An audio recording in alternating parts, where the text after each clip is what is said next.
Louie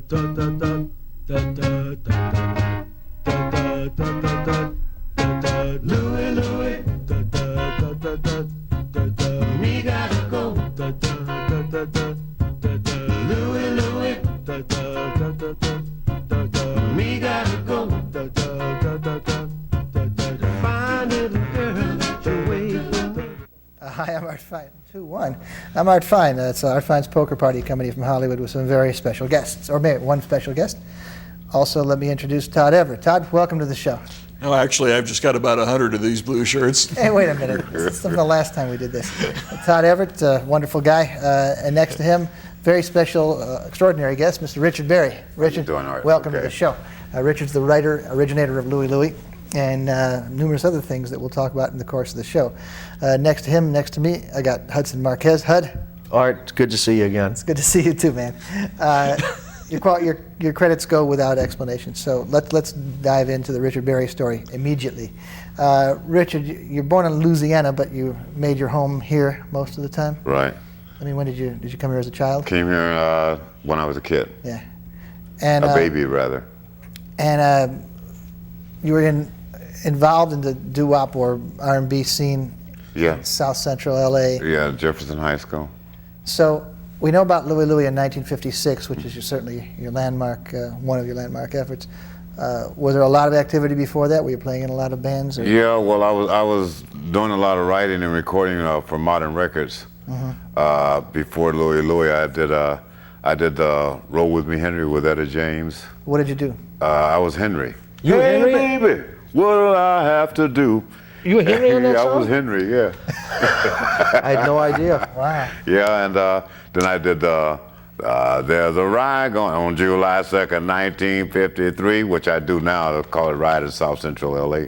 Well, Riot, we were talking about the song Riot in Cell Block Number 9, Lieber and Stoller composition that the Coasters did.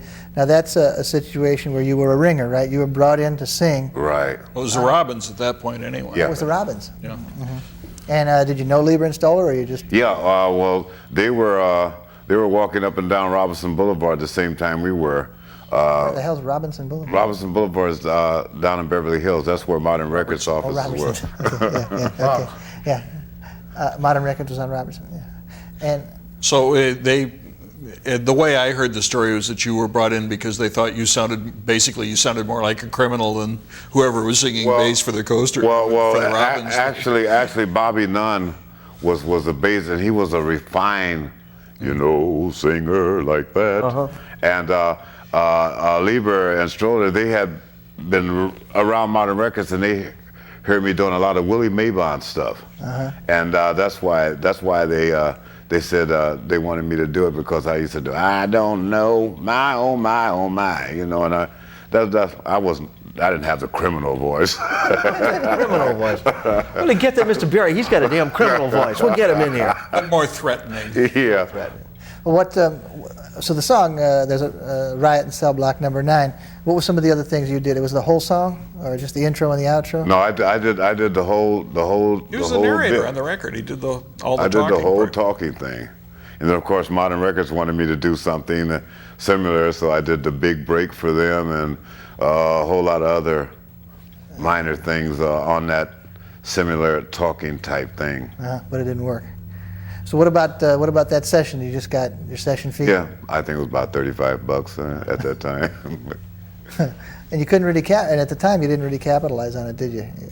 I mean, no, I couldn't, but eventually I did, because everybody knew it was me. I don't know, maybe I just had one of those voices, but even Modern Records, they knew it was me. They didn't put my name on the record, but they knew it was me, But was that a Robins record then? Yeah. That was a Robins record. at the beginning of this show, we played a little of your version of Louie Louie. I'd like to just play it for 30 or 45 seconds right now while we're sitting here, because everybody knows the Kingsmen's version, and it's one of the biggest hits of all time, and everybody knows that the lyrics were controversial because the way they slurred them, there were many ways to interpret what was going on. Well, the FBI interpreted it that way. Well, let's just listen to the first verse. We'll just sit here, and we're not even going to go to the black or anything. We'll just talk to each other for a minute. And let's listen to the first verse of Louie Louie by Richard Berry, recorded in 1956. You guys got it ready?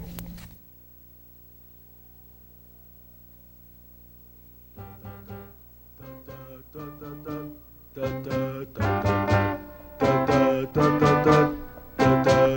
Louie, me gotta go. Louie, Louie, me gotta go. Fine little girl, she wait for me. Me catch the ship across the sea. I sail the ship all alone. I never pay, I make it home. And Louie, Louie, well, me gotta go. Louie, Louie. Well, there it went.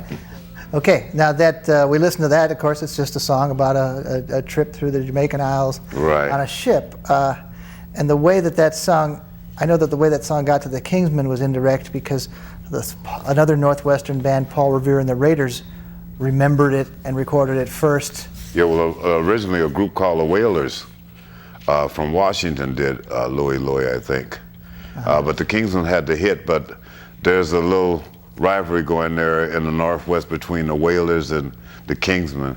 But the Kingsmen had the hit record. Yeah, and it was it was like an 8-year-old record by the time. Oh no, when did it come out by the Kingsmen? 63. 63. So it was a 7-year-old record, a 7-year-old non-hit. Yeah, by you. I found out they found the record in a 99-cent bin, you know. And at the time, you hadn't. You certainly, I'm sure you'd forgotten about it by then. I mean, were you singing it in concert in '63 before they came out? Oh yeah, because Louie Louie, even though it wasn't a top 10 seller for me, it was one of the biggest songs that I had made. So it was my hit locally too. I mean, all the Art Laboe, all the oldie shows. Yeah, San Francisco was #1 up north. Sure. So I mean, it was my bread and butter song for quite a few years. I see. I didn't know that. I thought it was just laying fallow until they. There's other. I don't know if you're going to bring it up, but in the context of Louie Louie, another song that you had that was sort of a hit about the same time was recently revived, unfortunately for you, not on record, but by Bruce Springsteen, was doing "Have Love Will Travel" in concert, which I guess he got from the Sonics version. Yeah. Well, matter of fact, we're into something where we're going to have some super groups that's going to come in and do Louie Louie with me and "Have Love Will Travel." Oh, that's great. Oh, that would be great. That's great. It's about time. Huh? Yeah. We also, Yes, when indeed. talking about Lieber and Stoller, you were in the Flares when Lieber and Stoller, or were not? Yeah. Well, I was in Stoller made their first record. Exactly. I mean, matter of fact, they were the producers on the first record that we did, which was "She Wants to Rock," and you could tell their humorous side because they had gunshots and everything in this in this record that we were just as kids just singing "She Wants to Rock," and then pretty soon they just had a whole thing come in that really made it interesting. You know, I mean, at first we were kind of saying, "What are these guys doing to you know?" Because you know we were this doo-wop group singing, you know, in the kitchen, the bathroom, wherever, you know, just harmony. Now here come these guys with all these gimmicks and stuff. But after that was the mainstay of the Flares, I think. Kind of sounds like a Spike How Jones long did you session. stay with the Flares? I was with the Flares, because from the recordings that I got, I did at least about 10, 12 songs. I was with the Flares from 53 until 55, I think. And who else was in the band that came out? Carnell Gunter, who in the later went to Coasters. Coasters. Young Jesse, Obie Jesse, Pete Fox, who was with the Cadets, and another guy named Beverly Thompson, who went to jury dealing. Well, there's just a rich R&B scene here in Los Angeles in the 50s that isn't exactly overlooked, but it isn't what LA is noted for. I mean, people pretty well think that LA music started in the 60s with the Beach Boys. And No, well, we were the first, they say Frankie Lyman a teenager, but we were the first teenage group to record as being the Flares in 1953. Because at that time, you know, there were really, your biggest groups, I think, was Sonny Till and the Orioles, and I think the Dominoes at that time. those are older fellas relative to you. Yeah. I mean, they were older guys. They were guys who we looked up to, Sonny Till, and we always used to, when we went to parties, that's whose songs we were singing. You know? When did your voice change? When did my voice change? Well, I always had a bass voice, but I could sing first tenor and second tenor, but I think after about 5,000 Salem cigarettes, I couldn't do it anymore. You know, somebody asked me about one of the songs I did called "Take the Key," and I think I changed it 3 keys lower. You know, because I do high falsettos. I used to do high falsettos. I can't do it anymore. You know, but as you get older, just like Michael Jackson, you find out that you can't hit those notes anymore. So you speed the records up, right? Not to suggest that Michael would do anything like that. No. But on the Louie Louie trail again, you had this song, and it was your bread and butter song up until the explosion when the Kingsmen did it. But somewhere along the way, you lost the writer credits on it? Or Yeah, well, I sold the publishing copyright in 1957. I wanted to get married, you know. And at those times, you know, record companies, they'd give you small advances. You know, they never give you any money, but they give you $100, $200, you know. And I wanted to get married, so I was afraid to ask the guy for $1,000, you know. So I asked him for $750, and so I said, I'll even sell you these songs, which it wasn't only Louie Louie. It was your whole publishing catalog. yeah. Right? Yeah, but he was the guy on the record company. So I felt, hey, you know, like I had got all the mileage that I was going to get out of the song. Never, because we never got royalties, you know. I mean, we always got a statement, but we always owed the record company. So at the You know time, what I mean? it seemed like a reasonable deal to you. Yeah, it was, and I was getting married and everything, and you know, we never knew that 8 years later that some guys were going to pick this record up out of record bin and make it a #2 record, I think it went to, in Billboard. But when you say you sold the publishing, you should still have the songwriter money. Right? Well, no, because the copyrights and the publishing combines the songwriting. The only money I was getting was my BMI performance, because BMI won't allow you to sell your songwriters. And that's what kept me eating for a lot of thin years, was the BMI.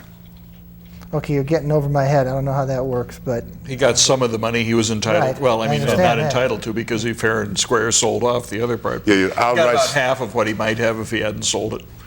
Yeah, I mean, when you sell a song outright, you're selling all your rights. But BMI will not allow you to sell your writer's rights, which they pay you for performances. I see.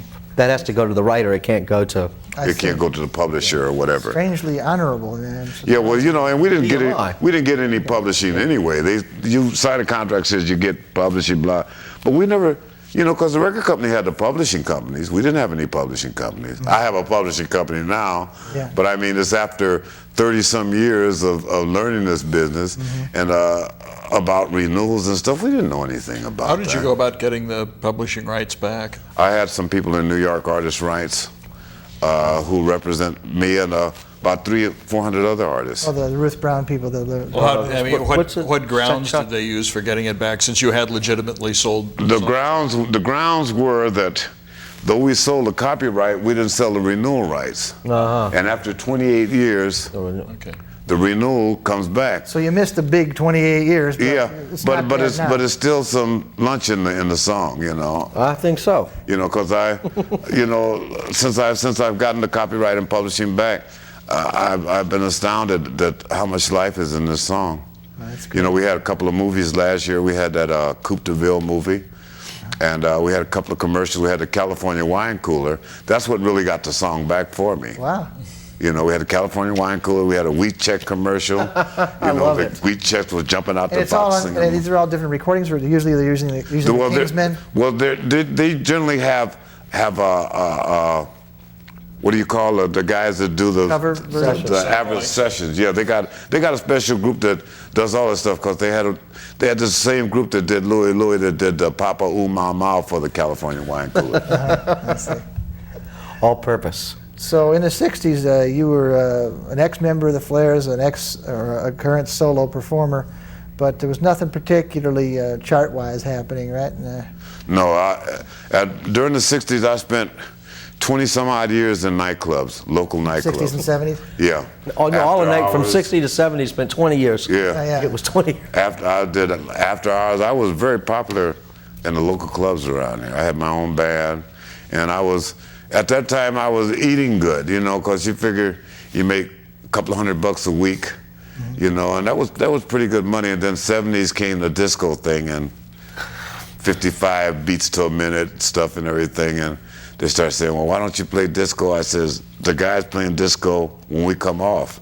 And so after then, round about the beginning of the 80s, I just said that was it. Stop the club band thing. Yeah, I almost stopped everything. You know, I just figured I just got burnt out. And then I had these people from New York get in touch with me about getting the rights back to Louie Louie. And even then I said, no, I'm not interested. You know, I just want to.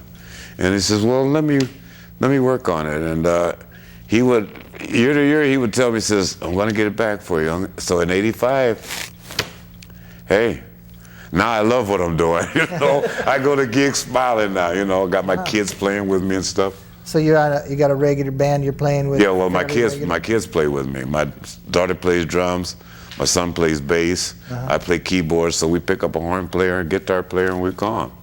And you do. I mean, there are Louie Louie conventions and things. Oh yeah, well, we do Louie Louie cruises on boats and stuff. You know. Oh, no, really? A Louie Louie cruise? Yeah. How can I get on one of those? Yeah, this sounds fair. I mean, we used to do a Louie Louie cruise once a year with Bernie Pearl. For the. Sorry, but what is a Louie Louie cruise? A Louie Louie cruise is everybody, they have a show, but they call it Louie Louie cruise because when we come back to dock, we're singing Louie Louie and the boat's rocking, you know, and I'm seasick, you know. You don't like to fly or go in boats? Huh? You don't like the boat? No, I love the boat, but you know, we did a Louie Louie cruise in San Francisco, and we were cruising around San Quentin, and you know, the waters there are kind of rough, you know, you know, but it's nice. It's really great. That's terrific. And then, of course, this is the first volume of Rhino's right. 10 Louie Louie versions. That was released in '83 when I did the Louie Louie Marathon. They played over 900 versions of Louie Louie the whole weekend on radio. Well, your royalty statement must be kind of interesting because it does delineate all the different versions. Yeah. Well, I mean, I didn't believe they had this. We went up to a place called Los Altos, Silicon Valley. Yeah. And these guys from this little college up at Foothill College, and they had a little radio station there at KFJC, and they were putting on this because some radio station in Berkeley had played 38 versions, and so there's another station came back and played 88 versions. Oh no! So these guys said that they were going to end all the Louie Louie controversy. They were going to play 300 versions, right? So they told everybody who had a garage band to make a tape or who had original recording. So we had like touch tone telephone Louie Louie. We had barking dogs Louie Louie, and we had it's great. We had a restaurant Louie Louie, shrimp Louie Louie for Hero to Go, you know. And, okay, let's cut away to some live music of you singing. That happens to be with a couple of the Blossoms with Fanita James and the other. Who was the other girl? Gloria Jones. Jones. Jones. Oh, okay. Where was this taken? This is you guys. We haven't started it yet, but. Well, anyways, it's a performance of you guys. Maybe that was at the Doo-Wop Society. Thing. Yeah, they. I hadn't been with the girls since '50s.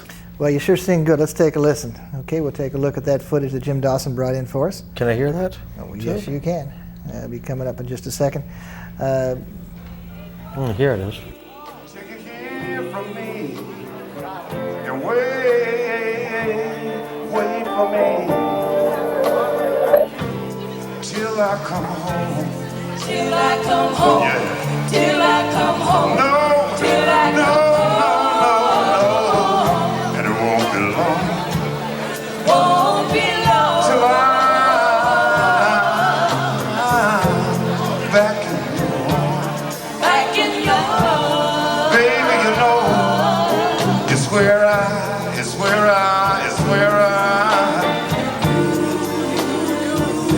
Where I belong.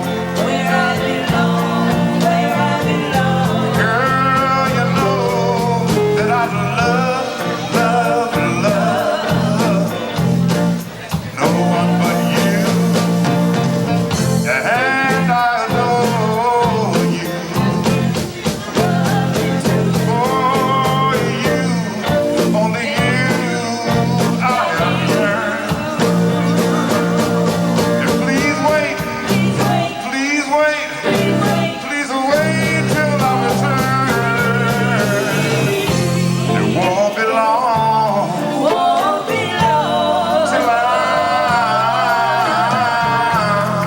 back in your arms.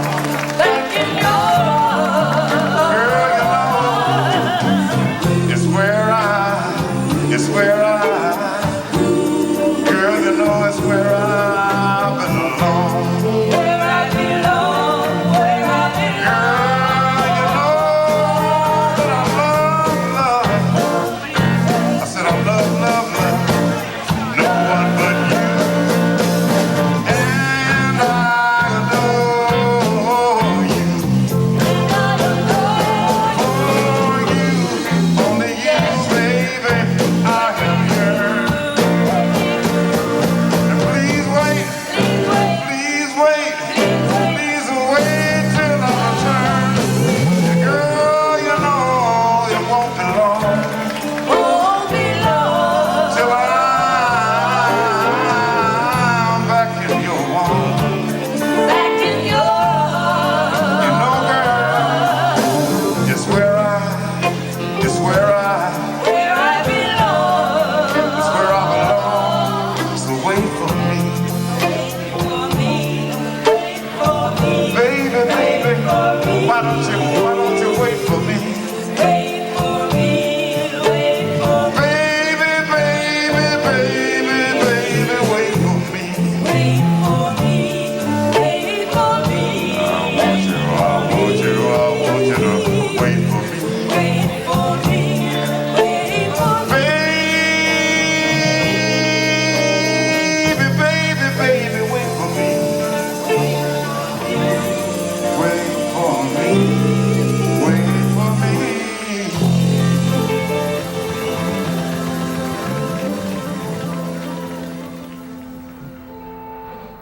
Wow, That's really nice. that's great. And I was saying that it looked like the girls didn't know exactly where to come in, but you say they had done that song with you, and they're just kind of remembering it. Right. Yeah. That was great. You know, that's a Southern California Doo-Wop Society meeting that they hold every so often at the Hop in Puente Hills. What hills that one was? Puente Hills down OC. It's a good thing to get in contact with them. I mean, you can see a show like this, you can't see it anywhere else. Oh yeah, well they honored me. They gave me a gold record. But this was one that we did out at the one out in near Long Beach. I did a couple of them. So you're appearing around Los Angeles once in a while? Every once in a while, we did a show last week with Johnny Otis for the county out at the park out there near Raging Waters, and they had a big show out there last Sunday. What about the rest of the world? I mean, are you playing Europe? You playing New York? You playing anywhere else? My grand performance in my debut in New York was for the New York State Supreme Court. What do you mean? Well, we had a case going with a lawyer there, but this thing has been going on for a couple of years, and we had this lady judge who had this jury sequestered that she had to let him go, and I've been going back and forth to New York, and so finally, the last day, the guys decided they're going to settle, right? So the judge says, "Well, I'm sorry, gentlemen, but Mr. Berry cannot leave my courtroom until he sings Louie Louie for my jurors." Yeah, the jurors sequestered. They're all. Wow. How long ago was that? This was about 2 years ago. Oh man. And I was saying, God, you know, I mean, I've performed all my life, and all of a sudden I couldn't remember the words to Louie Louie. And I had this one lady that was sitting down in front. She was looking at me, smiling, and I was saying, God, what's the words? What's the second verse? I said, do you want me to sing all of it, Your Honor? She says, every word. Oh no. God. That was my debut. My debut in New York. The only time. Well, I worked up at the Rock and Roll Cafe about 3 nights later. Oh, great. Just a one-night shot, but my first performance in New York will always be the state Supreme Court. What about Europe? I mean, Big Jake McNeely's going over there. A lot of people. Yeah, you know, a lot of people have asked me about why I never appeared in Europe, but I never really, you know, number one, I never really regarded myself as a world traveling artist. You know, I always felt that I was a real writer, and I basically was a homeboy and everything. I would love going to Europe now because I feel like I'm in the right frame of mind if I can get the right boat. It's not going to be flying over there. Oh, that's right. You don't fly. Not going to be flying. They got a lot of good boats. Yeah, I heard. Yeah. Well, how'd you get to New York? You take the train? Train, Wow. Amtrak, only way to travel. He says he gets that nice sleeper deal. This is sounding good to me. Like man, yeah, I need that train too. There's problems with Amtrak too, because we're coming back, the train caught on fire, and then after man's afraid to fly. after we put the fire out, then we hit a diesel. Nobody got hurt.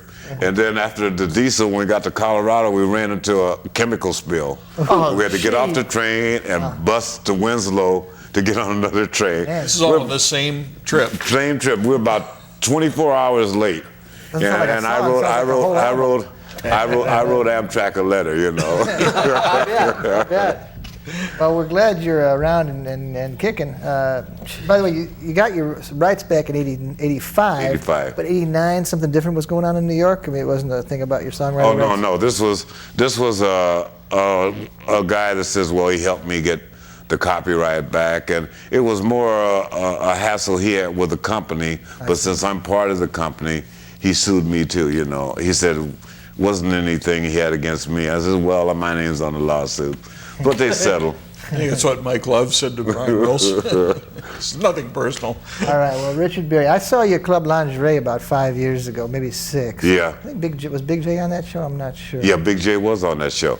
And I did see you at the Music Machine. Get up and sing with somebody. Was it with Ike? Was it? It was with Juke Logan, I think. With Juke one night? Really? Yeah, And, I saw you do that. And Juke was the one that told me about Ry. About Ry. Ry Cooder. He said, I know this guy, Ry Cooder, who's got all your records, and he knows every lick that you ever played. And I said, who's Ry Cooder? And so he told me, and then I went to San Francisco Did a session. to do a session, and Ry came up, and so I was appearing at this club that night, and he says, well, can I come over and sit in? And I said, great, you know. And he come over and he sit in, and he played every lick That you ever that did. was on the record. Yeah, Louie Louie, I mean, the guitar lick, he played it. All right, well, we gotta check out He's now, a- but we're glad you're back in town, Yeah. and we're glad you're available for bookings now. You're ready to start Oh, performing yeah. a lot. Yeah. And we saw how great you are, so let's go out on your version of Louie Louie live at the Doo-Wop Society, Great. Southern California Doo-Wop Society, and thanks a lot for coming down. Thank you for having me. We're glad you're around.